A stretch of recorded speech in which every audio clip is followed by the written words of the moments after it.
और उन्होंने कांग्रेस की बात की, इंदिरा गांधी की, इतने साल सत्ता में रहने के बाद भी इन्होंने कोई भी एक्शन नहीं लिया। क्या कहेंगे? देखिए, हमने समय कम होने के बाद भी अपनी बात को रखा और कई सारे सवाल खड़े किए जिनको गृह मंत्री जी को जवाब देना। सवाल ये है, उन्होंने कहा कि ये आइडियोलॉजिकल है और हमने ये कहा कि ऐसी किसी भी आइडियोलॉजी का समर्थन नहीं किया जा सकता है जो देश को बांटे। हम फूले साहू अंबेडकर को मानने वाले लोग हैं। हम लोग संविधान को प्रायोरिटी देते हैं, कलम को शक्ति मानते हैं, बंदूक को शक्ति नहीं मानते। हम ये मानते हैं अगर बंदूक उठाएगा कोई भी कमजोर न्याय के लिए तो उसको गोली मारना, उसकी हत्या करना, उसको कुचलना बहुत आसान हो जाएगा कोई भी आरोप लगा के। इसलिए किसी कमजोर को बंदूक नहीं उठानी चाहिए, कानून के रास्ते से आगे बढ़ना चाहिए।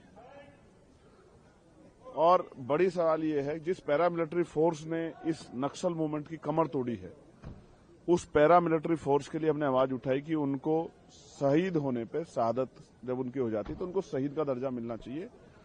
उनको उसी तरह जैसे सेना के जवान को सम्मान मिलता है उस तरह सम्मान मिलना चाहिए और उनकी पुरानी पेंशन बहाल की जानी चाहिए। इस मांग को भी सरकार सुने।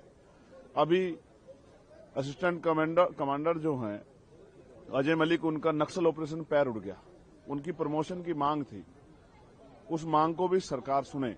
और नक्सल मूवमेंट में जितने लोगों की जान नहीं गई उससे ज्यादा जान हर साल SC ST OBC के लोगों की NCRB का डाटा कह रहा है कि जा रही है।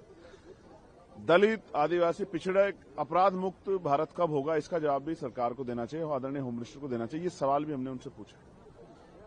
बड़े सवाल हैं।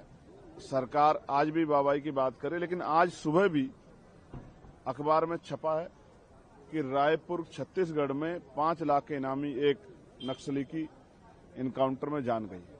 हम तो चाहते हैं नक्सल मुक्त भारत बने, लेकिन वो उसके नाम पे किसी निर्दोष की हत्या ना हो, इस बात का ध्यान भी सरकार को रखना है। तो बहुत सारे सवाल हैं और जवाब सरकार को देना है। कल के बाद पता लगेगा कि अगर भविष्य में ऐसी घटना नहीं होती तो माना जाएगा कि सरकार ने ठोस कदम उठाए, अदरवाइज माना जाएगा सरकार ने वाहवाही लूटने के लिए सारे